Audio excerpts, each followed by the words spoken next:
자, 우리 옆 사람과 서로 인사합니다. 오늘부터 주님이 하셨습니다. 주님이 하십니다. 주님이 하실 겁니다. 하고 인사합니다.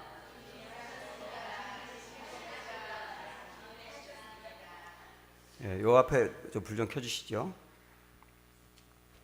오늘 항복하면 행복합니다 라고 하는 제목으로 말씀을 드리겠습니다. 제가 처음 군목으로 입대했을 때 처음 군대 가다 보니까 어리버리한 상태였습니다. 그래서 어떤 때는 군인 같기도 하고 어떤 때는 목사 같기도 하고, 군인과 목사의 경계선에 서서 이렇게 해야 될지 저렇게 해야 될지 모를 때가 참 많더라고요. 한 번은 부대에서 간부들 다 집합하라는 연락을 받고 부랴부랴 평상복을 입고 또 평상시에 쓰는 모자를 쓰고 올라갔습니다. 갔더니 모든 간부들이 전부 다 훈련 상황이라 그래가지고 온몸에 무장을 하고요, 얼굴은 시커멓게 이렇게 위장을 하고, 그 다음에 머리에는 헬멧을 썼더라고요. 저 혼자만 평상복을 입고 간 겁니다. 그러니까 지휘관이 저를 보더니 목사님은 훈련 안 하세요? 이렇게 얘기하는데 굉장히 민망하더라고요. 그 며칠이 지나서 또다시 이제 간부들 모이라 그래가지고 지난번에 민망했던 일이 있었기 때문에 이번에는 단단히 이제 무장을 하고 얼굴도 막 시커멓게 칠하고 헬멧을 딱 쓰고 올라갔더니 다 평상복을 입는 거예요. 그때 이제 지휘관이 저를 놀리면서 우리 부대에서 목사님 군기가 제일 세 그러면서 목사님을 본받으라고 막 그러면서 놀리더라고요. 그때 제 머리에 스치는 단어가 뭐였느냐면 주변인이라는 말이었습니다. 여기에도 속하지 않고 저기에도 속하지 않는 것, 그런 상태를 말하는 거죠. 청소년들이 주변인이라는 말을 듣지 않습니까? 이 주변인이 뭐냐면 어떤 때 보면 외모는 어른 같아요. 화장도 하고요. 요새 애들 다 화장하잖아요. 그다음에 남자애들도 키가 크고, 근데 하는 짓을 보면 애들이에요. 자기가 애들인데 또 어른인 줄 알아요. 그래서 어른도 아니고 아이도 아니고 그 경계선에 서서 왔다 갔다 하는 것을 주변인이라고 말하지 않습니까? 구약 성경에 보면 이스라엘 백성들이 하나님을 믿으면서 바알 같은 우상을 섬기는 내용이 나옵니다. 하나님이 이거 굉장히 싫어하셨잖아요.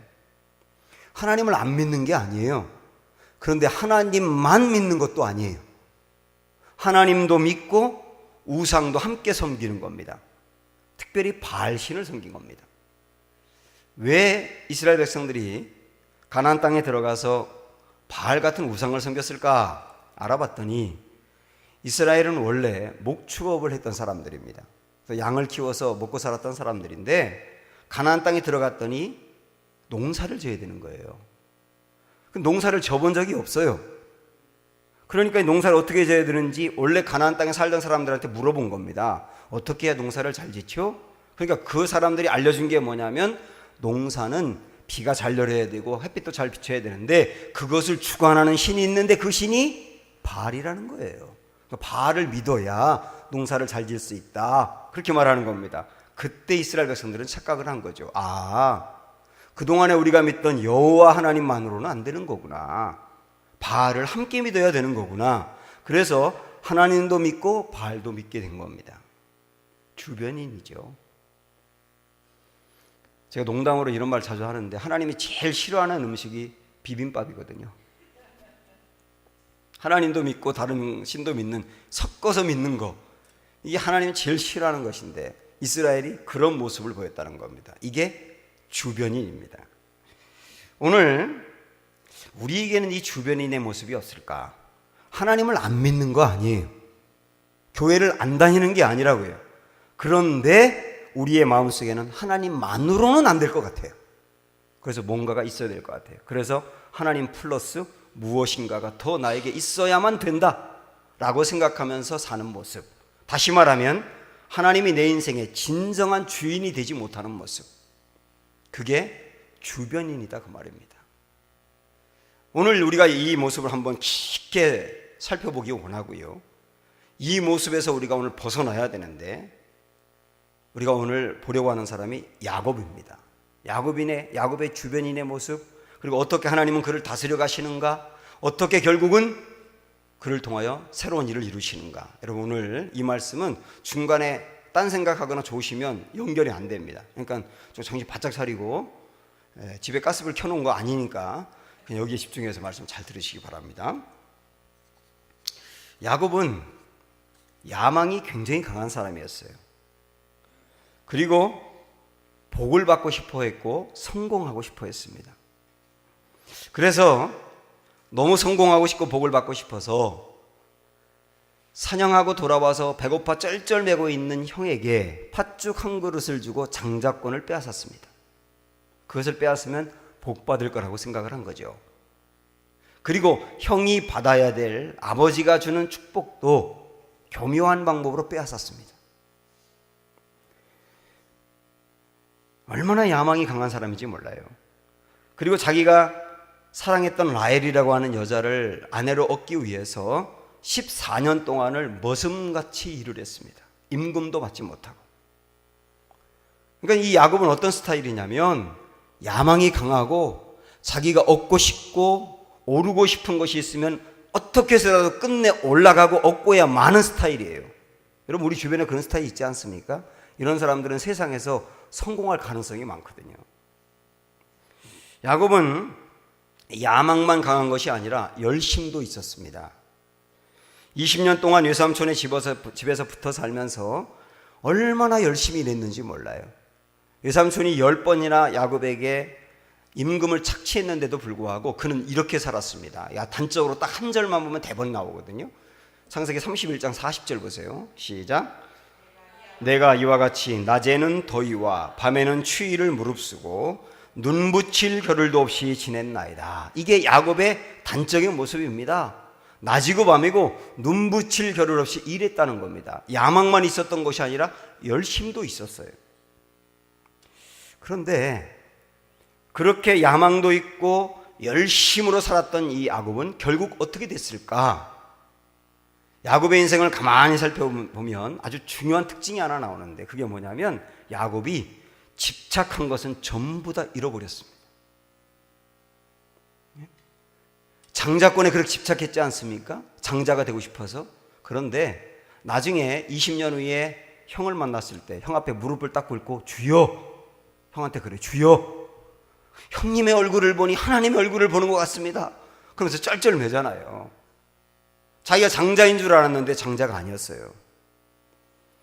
축복받고 싶어서 축복권을 빼앗았는데 외삼촌의 집에서 죽도록 일을 했는데 10번이나 임금을 착취당하면서 얻은 게 없어요. 그리고 무엇인가 좀 가져왔는데 그 중에서 반은 또 형에게 보내야 됐습니다. 축복을 얻을 것 같았는데 얻은 게 아니에요. 이것만이 아닙니다. 그가 14년 동안 노예같이 일하고서 아내로 삼은 사람이 라헬이잖아요. 그렇게 라헬에 집착했잖아요. 레아는 사랑하지 않았잖아요. 근데 그 라헬이 일찍 죽습니다. 그리고 12아들 중에 그렇게 집착한 아들이 요셉이었지 않습니까? 그 요셉은 잃어버립니다. 참 신기할 정도로 이 야곱은 집착한 것은 자기 것이 안 되는 거예요. 집착한 것은 다 잃어버리는 거예요. 그것만이 아닙니다. 20년 동안 그는 장자권을 가졌다고 생각했고 축복권을 얻었다고 생각하고 20년 동안 떨어져서 살다가 고향으로 돌아오는데 20년 만에 고향으로 돌아오는데 그의 심리 상태를 여러분 보세요. 32장 7절을 보시면, 자, 읽어보세요. 시작.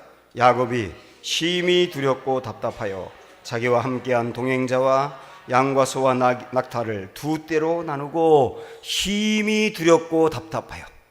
20년 만에 돌아오는 고향길이 심히 두렵고 답답한 거예요. 이것만이 아닙니다. 32장 22절 보세요. 시작. 밤에 일어나 두 아내와 두 여종과 11아들을 인도하여 야복 나라를 건널세. 밤에 일어나. 불안한 거예요. 낮에 움직이기가 불안한 거예요. 밤에 움직여야 되는 겁니다. 잠도 안 옵니다. 그러니까 심히 두렵고 답답할 뿐만 아니라 불안하기도 했다는 거죠. 그 다음에 보십시오. 24절을 보시면 야곱은 홀로 남았더니 가족들을 다 돌려보내고 홀로 남았더니 외로움을 말하는 거 아닙니까? 가족들이 옆에 있는데 위로가 안 되는 거예요. 그는 홀로 남았더니 외로운 겁니다. 여러분 보십시오. 그렇게 성공하고 싶어 했고, 그래서 집착했고, 그리고 야망도 있었고, 노력도 했고, 정말 열심히 살았는데, 그런데 그의 심리 상태는 심히 두렵고 답답하고 외롭고 그리고 불안하고 마음에 전혀 기쁨도 평안도 없는 겁니다. 행복하지가 않은 겁니다. 왜 그럴까요, 여러분? 우리 왜 그런지를 생각을 해보셔야 합니다. 하나님을 안 믿어서 그렇습니까? 아니요. 야곱은 하나님을 안 믿은 적은 없습니다. 기도를 안 해서 그랬나요? 야곱도 힘들고 어려울 땐 기도를 했습니다. 열심히 살지 않아서 그랬나요? 아까 본 것처럼 눈 붙일 겨를도 없이 열심히 살았다고 했지 않습니까? 그러면 왜 그럴까요? 왜 그러냐면 하나님을 믿었지만 자기 인생의 주인이 자기 자신이었기 때문입니다. 여러분 이걸 잘 생각을 해보셔야 됩니다. 자기 인생의 주인이 자기였다. 하나님은 믿지만 하나님이 주인이 아니었다는 거죠. 지금까지 야곱은 줄곧 그렇게 살았습니다. 하나님을 믿지만 주인은 자신이에요. 하나님은 누구냐? 어시스트입니다. 농구나 축구를 보면은 어시스트라고 하는 게 있지 않습니까? 골을 잘 넣을 수 있도록 패스를 기가 막히게 해주면 어시스트가 되는 거예요. 야곱의 인생의 주인은 자신이고 하나님은 어시스트하는 어시스터예요. 자기의 길은 자기가 밀고 나가고 하나님은 내가 결정한 길에 도움만 주면 되는 거예요. 하나님이 내 길을 결정하는 게 아니고요. 내가 결정한 길에 하나님은 그대로 되도록 도움만 주면 되는 거예요.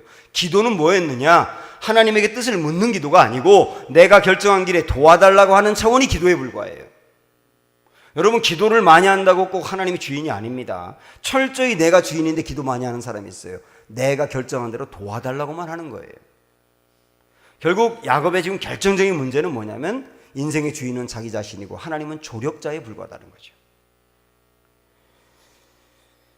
이게 야곱의 문제이고 오늘 이 말씀을 듣고 있는 저나 여러분의 문제가 아닌지 고민할 필요가 있습니다. 잠깐 우리는 여기서 숨을 좀 돌려서 교리적인 내용을 한번 살펴볼 필요가 있는데, 구원을 받는다. 우리가 구원을 받는다라고 하는 말은 죄로부터 벗어나고 사탄으로부터 벗어난다는 의미가 있어요. 그러니까 구원을 받기 전에는 사단이 나를 꽉 노예처럼 쥐고 죄를 짓도록 막 나를 끌고 가는 게 구원받기 이전의 상태거든요. 다시 말하면 사탄의 노예이고 죄의 노예 상태예요. 근데 거기서 벗어나는 게 구원이에요. 그런데 죄와 사단의 노예에서 벗어나는 것만이 구원이 아니고 그 다음을 아는 게 굉장히 중요합니다. 구원을 또 다르게 말하면 구속이라 그러거든요. 구속이라고 하는 말은 헬라어로 아고라조라고 하는 말을 쓰는데요. 이 아고라조라고 하는 말은 사다는 뜻입니다. 특별히 노예 시장에서 노예들이 잔뜩 거기 몰려있고 어떤 사람이 노예 한 명을 딱 지정하고 그 노예를 사가는 것을 아고라조라고 말합니다. 그런데 예수님이 우리를 구원한 것을 또 다른 말로 구속이라고 쓰는데 이 아고라조라고 하는 단어를 쓴다는 걸 여러분 주목할 필요가 있다고요. 그러니까 우리가 죄와 노예의 상태에서 벗어나는 것만이 구원이 아니고 예수님이 우리를 사단으로부터 샀다는 것도 중요합니다. 우리를 샀다는 말은 누구 소유가 됐다는 뜻이에요?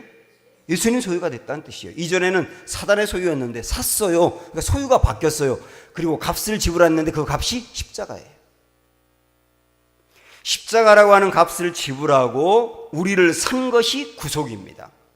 그러므로 구원받았다고 하는 말은 죄와 사단의 노예에서 벗어났다는 의미도 되지만 또 다른 의미로 보면 예수님의 노예가 됐다는 뜻도 되는 겁니다.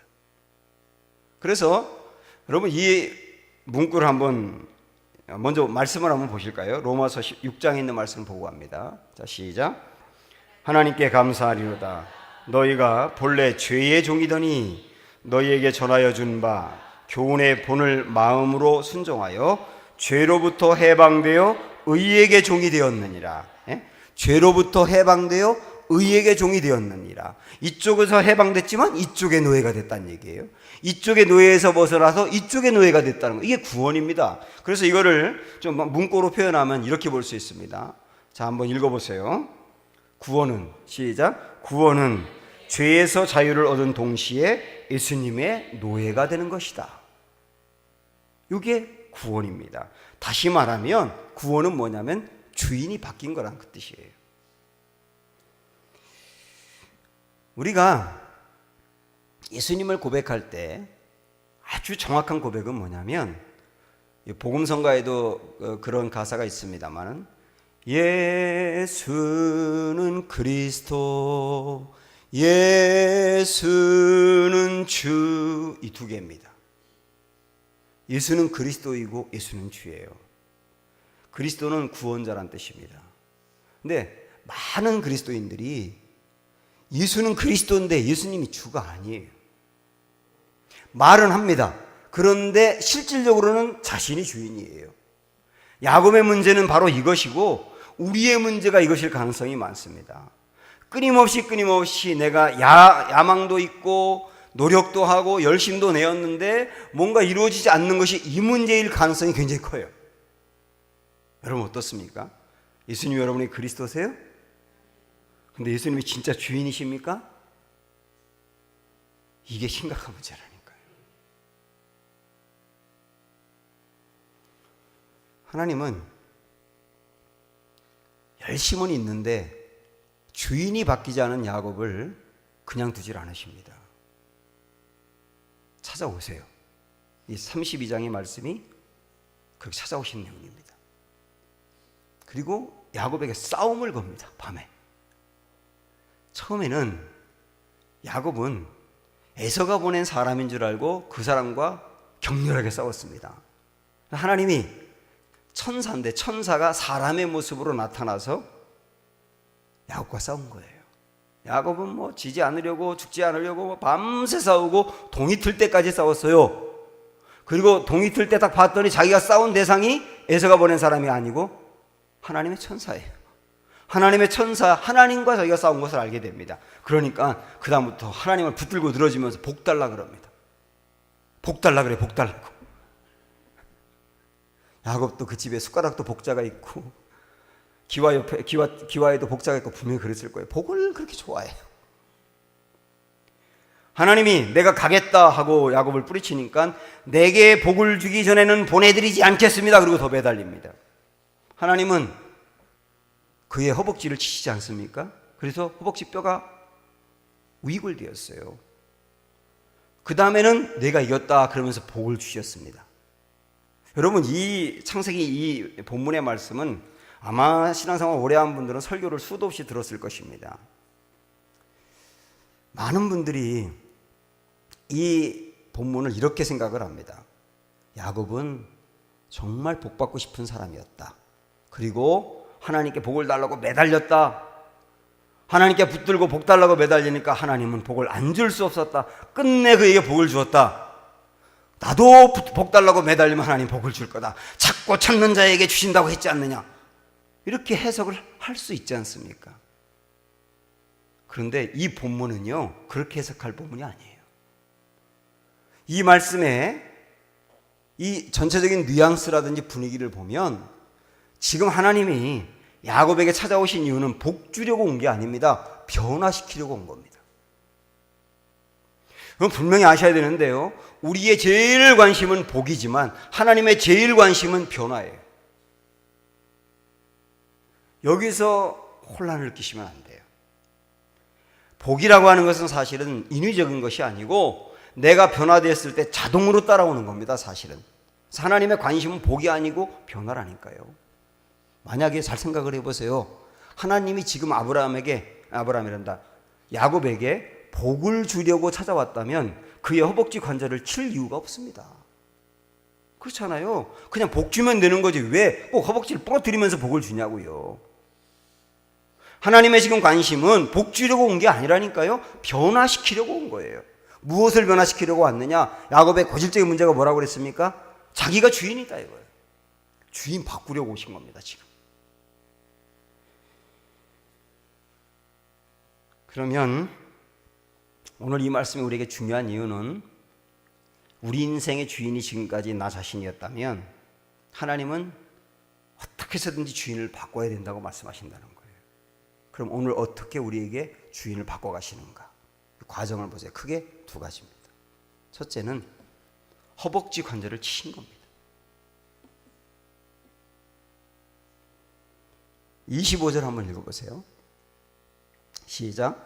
자기가 야곱을 이기지 못함을 보고 그가 야곱의 허벅지 관절을 치매 야곱의 허벅지 관절이 그 사람과 씨름할 때에 어긋났더라. 그럼 허벅지 관절을 쳤다. 허벅지 관절은 우리 몸을 지탱하는 중심입니다. 중심을 쳤다. 중심을 부러뜨렸다. 그럼 뭘 부러뜨렸다는 말이냐? 주인됨을 깨라는 얘기예요. 주인됨을 깨게 하기 위해서 주님은 찾아오셨고 주인됨을 깨게 하기 위해서 지금 허벅지 관절을 친 겁니다. 쉽게 말씀드리면 고난을 주었다 그 말입니다. 그러니까 하나님이 그렇게 사랑이 많으시고 자비로우신 분인데 고난을 주어 가면서까지 야곱에게 역사하시는 것은 어떤 경우든 내가 주인인 것을 하나님은 그냥 지나가지 않는다는 뜻입니다. 이 부분만은 하나님이 다스리신다는 뜻이에요. 그래서 허벅지 관절을 깬 것은 벌 준 것도 아니고 버린 것도 아니고 포기한 것도 아니고 그를 정말 사랑하는 마음으로 깨닫게 하시는 거예요. 우리도 허벅지 관절이라고 하는 것은 내가 주인일 때 하나님 내 인생에 치고 들어오셔서 고난을 주는 것을 말합니다. 여기서 깨달으면 참 좋아요. 근데 많은 사람들이 고난을 당해도 주인됨을 바꾸지 않습니다. 그러니까 하나님이 두 번째로 가시는 거예요. 두 번째는 어떻게 하셨느냐? 이름이 뭐냐고 물으시는 거예요. 응? 이름이 뭐냐고 물으시는 겁니다. 이 이름이 뭐냐고 물으시기 전에 그 허벅지 관절을 쳤는데 야곱은 깨닫지 못하고 또 뭐라 그러냐면 나에게 복을 주기 전에는 보내지 않겠습니다. 매달리는 거죠. 여전히 그의 관심은 변화가 아니고 복이에요. 그때 하나님이 이제 이름 부르는 장면 한번 보실까요? 시작. 그 사람이 그에게 이르되 내 이름이 무엇이냐? 그가 이르되 야곱이니이다. 내 이름이 무엇이냐? 하나님이 야곱의 이름을 몰라서 물어볼까요? 지금 하나님이 야곱 이름을 모르실까요? 하나님은 우리 머리털도 다 세시는 분인데 하나님의 야곱의 이름을 모를 리가 없습니다. 야곱의 이름이 야곱이라는 거 알아요. 근데 내 이름이 무엇이냐라고 물은 것은 그의 이름 자체를 몰라서 물으신 게 아니고 야곱으로 하여금 돌이키게 하신 말씀이에요. 왜냐? 야곱이라고 하는 말의 뜻은 발 뒤꿈치를 붙잡다예요. 발 뒤꿈치를 붙잡다. 발 뒤꿈치를 붙잡다라고 하는 뜻은 다른 사람을 끌어내린다는 뜻입니다. 올라간 사람을 끌어내리고 자기가 올라간다는 뜻이에요. 사기를 치든 거짓말을 하든 그 사람을 끌어내리고 자기가 올라가는 것이 발 뒤꿈치를 붙잡다예요. 근데 지금까지 야곱은 그렇게 살았습니다. 아주 자기 이름하고 똑같이 살았어요. 에서를 끌어내리기 위해서 팥죽 갖고 장난해가지고 자기가 올라갔죠. 그 다음에 에서가 받아야 될 축복을 끌어내리고 교묘한 방법으로 자기가 올라갔지요. 그 다음에 라반의 집에서도 교묘한 방법으로 많은 재산을 챙기려고 했지요. 하여튼 그의 인생은 정말 그 이름 그대로 야곱이었어요. 하나님은 그것을 보게 하시는 겁니다. 내 이름이 무엇이냐 그 말은 너 지금까지 어떻게 살았는지 생각해봐라 그 말이에요. 이 질문을 정확히 이해한 야곱은 제 이름은 야곱입니다 라고 이야기를 합니다. 여러분 여기서 야곱이 하나님이 이름이 뭔지를 몰라서 물어보니까 자기 이름을 제 이름은 유석열인데요 라고 말하는 것처럼 야곱을 이름을 소개한 게 아니에요. 하나님이 지금 야곱에게 물은 의도가 무엇인지를 정확히 안 겁니다. 너 지금까지 어떻게 살았냐라고 물었을 때 제 이름은 야곱입니다 라고 말한 것은 하나님 저는 지금까지 진짜 이름 그대로 야곱으로 살았습니다.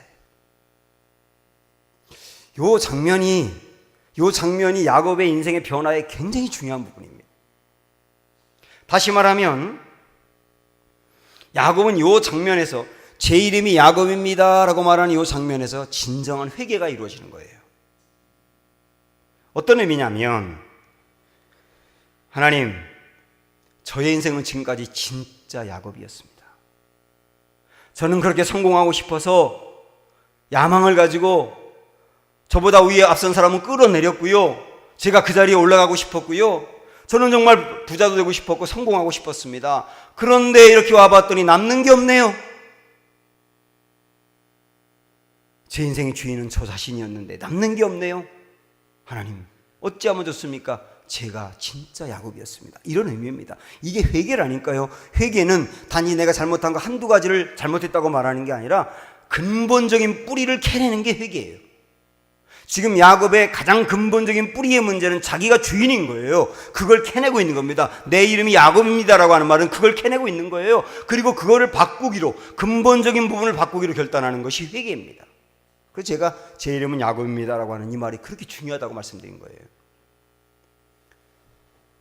성경은 성경으로 주석을 하는데, 오늘 창세기 32장의 이 장면을 호세아서 12장 3절과 4절에서 주석을 합니다. 자, 호세아 말씀을 잘 볼까요? 시작. 야곱은 모태에서 그의 형의 발 뒤꿈치를 잡았고 또 힘으로는 하나님과 겨루되 천사와 겨루어 이기고 울며 그에게 간구하였으며. 바로 창세기 32장의 말씀을 호세아서에서 이렇게 주석을 하고 있지 않습니까? 이 말씀 여러분 잘 보시면 팔 뒤꿈치를 잡았고 하는 말씀이 나오고, 힘으로는 하나님과 겨루되 천사와 겨루어 이겼다고 나오죠. 야곱이 이겼죠.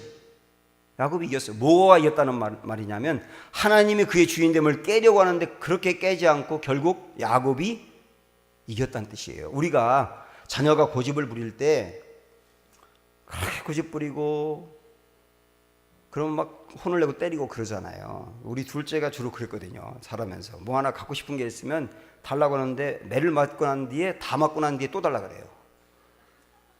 그러면 어떻게 되느냐면 주면서 네가 이겼다 그러잖아요. 네가 이겼다.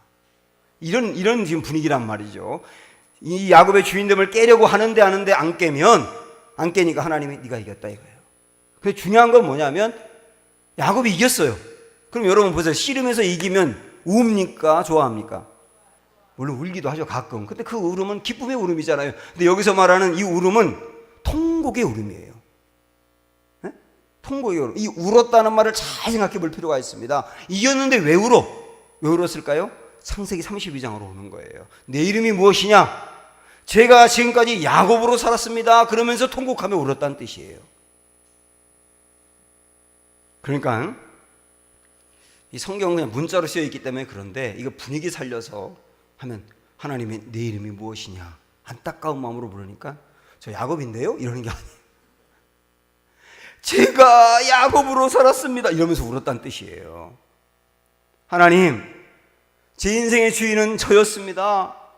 제가 진짜 야곱으로 살았습니다. 그런데 저 하나도 행복하지 않았거든요. 제 마음은 답답하고 두렵고 외롭고 불안했거든요. 제가 인생의 주인이 전데 정말 힘들었거든요. 저 인생의 야곱으로 살았습니다. 이제 이 야곱이 죽기를 원합니다. 이런 의미로 회개를 한 거예요. 그게 바로 울었다는 뜻입니다. 저는 오늘 이 말씀을 듣고 있는 여러분 가운데 이런 은혜가 있기를 축복합니다. 하나님이 내 인생의 주인됨을 깨기 위해서 때로는 고난으로 다가오실 때가 있는데, 그럴 때 깨닫지 못하는 사람이 너무나 많습니다. 그런 우리들에게 주님은 아주 세미한 음성으로 물으시는 거예요. 내 이름이 무엇이냐? 그때 여러분도 똑같이 대답해 보시기 바랍니다. 여러분의 지금까지 인생을 정리하는 의미로 제가 야곱입니다. 정말 야곱으로 살았습니다. 그렇게 자기 자신의 삶을 돌아보며 인정하게 될 때 하나님 뭐라고 그러시냐면, 지금부터 내 이름 바꾼다. 지금부터 내 이름은 뭐라고요? 이스라엘이야. 이스라엘이라는 뜻은 하나님의 백성이라는 뜻입니다. 야곱아, 이제 너 야곱 버려. 야곱이라는 삶 버려. 네가 주인이 됐던 야곱이라는 사람 버려. 네가 누군가를 끌어내리고 네가 올라가려고 하는 사람 버려. 이제 하나님의 백성으로 살아. 하나님의 백성은 주인이 하나님이라는 뜻이야. 내 인생의 주인은 하나님이야. 이렇게 하나님 말씀하시는 거예요. 오늘 또 여러분이 야곱이라고 인정할 때 하나님 여러분 이름을 이스라엘로 바꿔주는 은혜가 있기를 축복합니다. 그러면 나의 주인됨을 바꾸고 하나님을 주인으로 삼을 때 어떻게 될까요? 30절 31절 말씀 보실까요? 주인이 바뀌었어요. 이제 결단했어요. 자, 시작. 그러므로 야곱이 그곳 이름을 브니엘이라 하였으니 그가 이르기를 내가 하나님과 대면하여 보았으나 내 생명이 보존되었다 함이더라. 그가 브니엘을 지날 때에 해가 돋았고 그의 허벅다리로 말미암아 절었더라. 거기서 야곱은 드디어 하나님을 제대로 만난 겁니다. 내가 하나님 얼굴을 보았다는 의미로 지명을 브니엘로 바꿨지 않습니까? 그런데 그 다음에 뭐라고 되어 있냐면 해가 돋았다 이렇게 나와요. 해가 돋았다. 물론 아침에 해가 돋았다는 의미도 되겠지만 이거는 야곱의 마음에 해가 돋았다는 의미가 있는 거예요. 드디어 야곱의 마음에 해가 돋았다. 해가 돋았다는 말은 평안하다, 행복하다, 기쁘다 이런 의미 아닙니까? 그동안에 그렇게 자기 인생의 주인이 자기로 살아왔을 때는 어두웠어요. 그 마음이 불안했어요. 답답했어요. 외로웠어요. 힘들었어요. 행복하지 않았어요. 그런데 주인을 바꾸고 나니까 그 마음에 드디어 해가 돋는 거예요. 뿐만 아니라 33장으로 넘어가면 20년 만에 만나는 형과 야곱의 모습이 나옵니다. 이 형 에서는요, 야곱이 자기의 장자권과 축복권을 빼앗고 야곱을 죽이겠다고 벼르고 있었습니다. 20년 동안 분노를 풀지 않고 벼르고 있었어요. 그래서 야곱이 나타났다는 말을 듣고 400명의 사람들을 데리고 와서 분노로 들끓어 있었습니다. 재산의 반을 줬는데도 꿈쩍하지 않아요. 그런데 어찌된 일인지 야곱이 하나님을 주인 삼고 자기의 주인됨을 포기하고 나니까 그 분노로 들끓었던 에서의 마음이 싹 녹아내려가지고 야곱을 보자마자 끌어안고 함께 우는 거예요. 이 에서의 마음이 누그러진 겁니다. 여러분 여기서 굉장히 중요한 게 있어요. 야곱이 자기 인생의 주인이 자기가 되어서 에서의 마음을 풀려고 할 때는 그렇게 안 풀리더니 이 인생의 주인을 바꿔서 하나님이 하게 하시니까 그렇게 막혔던 이 에서의 마음이 확 열리더라는 거예요. 여기서 우리는 중요한 걸 알 수가 있습니다. 아, 내 인생의 주인이 내가 될 때 하나님이 일하시지 않는 거예요. 그런데 내 인생의 주인이 내가 아니라 하나님으로 딱 맡길 때 드디어 그때 우리가 좋아하는 주님이 하십니다가 가능한 거예요. 우린 지난 시간에 주일 안예배 때 주님이 하십니다라는 말씀을 들었습니다. 주님이 하셨습니다. 주님이 하십니다. 주님이 하실 겁니다. 근데 여러분 이게 구호로 그쳐서는 안 됩니다. 언제 정말 주님이 하시느냐? 내 주인됨을 내려놓을 때, 그리고 주님을 정말 주인으로 삼을 때. 맞지 않습니까? 내가 주인인데 주님이 하실 일 없지 않습니까? 주님이 주인이어야 주님이 하시는 거 아닙니까? 그렇게 내려놓으면 내가 하나님 앞에 항복하면 드디어 주님이 일하십니다. 오늘 하나님이 야곱을 찾아오셔서 끝내 그를 변화시키셨어요. 변화가 안 되던 그를 끝내 변화시키셨어요. 그래서 우리는 야곱을 보면서 야, 변화된 야곱이 놀랍다가 아니라 끝내 그를 변화시키고야만 하나님이 놀랍다예요. 그렇다고 한다면 변화되지 않는 나, 예수님 믿은 지 수십 년이 됐는데도 불구하고 변화되지 않고 여전히 주인이 있나? 그 나를 포기하지 않고 끝내 변화시키고야말 주님을 바라볼 수 있는 겁니다. 그리고 오늘 주님 앞에 우리는 어떻게 할 수 있느냐? 주님 우리에게 그러시는 거예요. 손들어. 너는 포위됐다. 그때 우리는 이 시간 손을 들어야 합니다. 항복해야 합니다. 항복하고 나면 어떻게 되는지 아세요? 야곱을 보니까 항복하면 행복해집니다. 시작. 항복하면 행복합니다. 찬양하시죠. 내가 주인 삼은 이 찬양 부르면서 정말 내가 주인이었던 걸 내려놓는 은혜가 있기를 축복합니다.